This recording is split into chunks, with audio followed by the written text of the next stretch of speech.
Hello students, welcome back to my channel. आज हम जानेंगे डीबीएमएस और आरडीबीएमएस के बारे में डिफरेंस। तो कुछ पैरामीटर के बेसिस पे हम ये डिफरेंस पढ़ेंगे।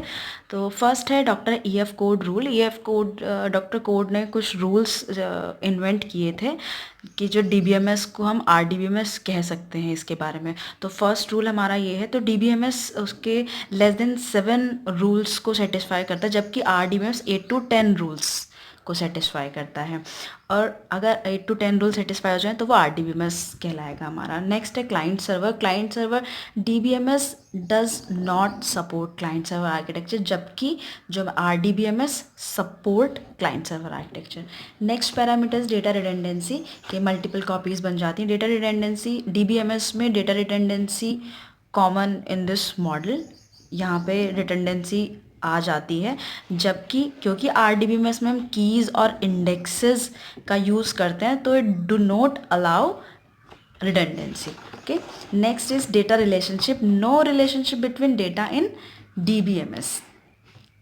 इसमें जो डेटा होता है हमारा, उसमें कोई रिलेशनशिप नहीं होता बीच में, जबकि डेटा आरडीबीएमएस में क्या होता है, data is stored in the form of table. Table की फॉर्म में डेटा स्टोर होता है which are related to each other with the help of foreign key. Foreign key से हम दो टेबल को एक्सेस कर सकते हैं और दो टेबल के बीच में भी रिलेशनशिप होता है आरडीबीएमएस में। ये हमने जब आरडीबीएमएस की स्टडी कर रहे थे तब भी हमने पढ़ा था। तो फॉरेन की हेल्प से हम दो टेबल के डेटा को एक्सेस कर सकते हैं। तो इसमें रिलेशनशिप नहीं होता डेटा के बीच में, जबकि यहाँ पे रिलेशनशिप होता है। नेक्स्ट है स्टोरेज। स्टोरेज डीबीएमएस में data store as a file की फॉर्म में डेटा स्टोर होता है, जबकि आरडीबीएमएस में डेटा हमारा टेबल्स की फॉर्म में, रोज और कॉलम्स की फॉर्म में सेव होता है। Database structure. Next parameter is database structure. Database structure क्या है, DBMS system stores data in either a navigational और हायरार्किकल फॉर्म। ओके, जबकि आरडीबीएमएस में हमारा टेबुलर स्ट्रक्चर होता है। टेबल फॉर्म होगी वो हमारा टेबुलर स्ट्रक्चर कहलाएगा, जहाँ पे जो उसका हेडर होता है, where the header are the column name and the row contain corresponding values. जो टेबल होती है हमारी, तो जो हेडर होती है सबसे स्टार्टिंग वाली जो उसकी रो होती है, वो एट्रीब्यूट्स होते हैं, उनके बेसिस पे हम किसी भी एंट्रीज को उसमें एंटर कराते हैं। तो it the row contain corresponding values जो हमारे रिकॉर्ड्स होते हैं। फिर नेक्स्ट है नंबर ऑफ़ यूज़र्स, उसको कितना एक्सेस कर सकते हैं। डीबीएमएस में DBMS support single user only, जबकि ये मल्टीपल यूज़र्स को सपोर्ट करता है। एक टाइम में एक से ज़्यादा यूज़र्स को एक्सेस कर सकते हैं। हार्डवेयर एंड सॉफ्टवेयर नीड, इसमें लो सॉफ्टवेयर हार्डवेयर की ज़रूरत होती है, जबकि यहाँ पे हार्डवेयर और सॉफ्टवेयर, एक प्रॉपर सॉफ्टवेयर चाहिए होता है हमें आरडीबीएमएस को चलाने के लिए। आरडीबीएमएस एक्सेस का database management system, relational database management system के लिए।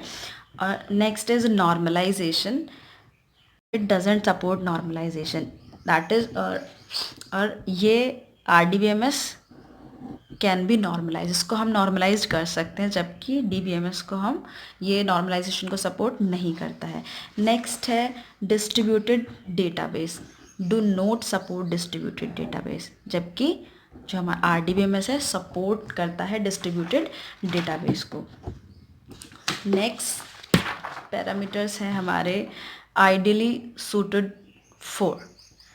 This is suited for small quantity of data. जब हमें small quantity of data store करना होता है तो डीबीएमएस का यूज़ करते हैं, जबकि जब इट डिज़ाइन और RDBMS large amount of data, जब हमें डेटा बहुत ज़्यादा मात्रा में स्टोर करना होता है तो हम आरडीबीएमएस में करते हैं। Next parameter is integrity constraint. It doesn't support the integrity constraint, जबकि RDBMS support the integrity constraint at the schema level. हमने 3 लेवल आर्किटेक्चर पढ़ा है। Okay, next is data fetching. Data fetching is slower for the complex and large amount of data. वैसे हम इसको small quantity of data के लिए use करते हैं, लेकिन जब हमें थोड़ा सा कॉम्प्लेक्स डेटा या डेटा की मात्रा थोड़ी अधिक हो जाती है, लार्ज अमाउंट ऑफ डेटा हो जाता है, तो उसमें थोड़ी सी कॉम्प्लेक्सिटी हो जाती है, तो और डेटा फैचिंग स्लोअर हो जाती है। जबकि आरडीबीएमएस में data fetching is fast, rapid, because it's relational approach. Okay, और अभी तो डेटा फैच किया, फिर नेक्स्ट पैरामीटर है डेटा एक्सेस। जब डेटा एक्सेस करना होता है, data element need to access individually, जबकि data can be easily accessed using SQL query. SQL query की हेल्प से हम डेटा को एक्सेस कर सकते हैं। Multiple data can be access at the time. यहाँ पे इंडिविजुअल डेटा को एक्सेस कर सकते हैं, यहाँ पे बहुत सारे डेटा को एक टाइम पे एक्सेस किया जा सकता है। Next parameter is type of program. Type of programs, it is the program for managing the database on the computer network and the system hard disk. जबकि it is the database system which are used for maintaining the relationship among the tables. Okay, यहाँ पे हम computer network पर database को manage करते हैं और यहाँ पे हम डेटाबेस सिस्टम को use for maintaining the relationship among the table के बीच में जो रिलेशनशिप होता है उसको मैनेज करने के लिए यूज़ करते हैं। Next 16 point is security. There is no security in DBMS, जबकि यहाँ पे मल्टीपल लेवल ऑफ सिक्योरिटी होती है। Log files are created at operating system commands and object level. Okay, फिर एसिड प्रॉपर्टीज़ होती हैं हमारे, जिसमें A stands for atomicity, C stands for consistency, I for isolation and D stands for durability. In regular database, the data may not be stored following the acid properties, जबकि RDBMS इन चारों properties को relational database are harder to construct, but they are consistent and well structured. They obey the acid properties, जबकि जो हमारा RDBMS में may not follow the acid model. Next इसके example, next and last parameter examples. ये DBMS जो हमारा file system, XML, window registry, MS access, MS excel, ये हमारा डेटाबेस मैनेजमेंट सिस्टम हो सकता है। कि RDBMS में हम MySQL, Oracle, SQL सर्वर इनका यूज़ करते हैं। तो दिस इज़ द टोटल हमारे पास 18 पैरामीटर्स जिनके बेसिस पे हमने DBMS और RDBMS का डिफरेंस स्टडी किया। Thank you so much students.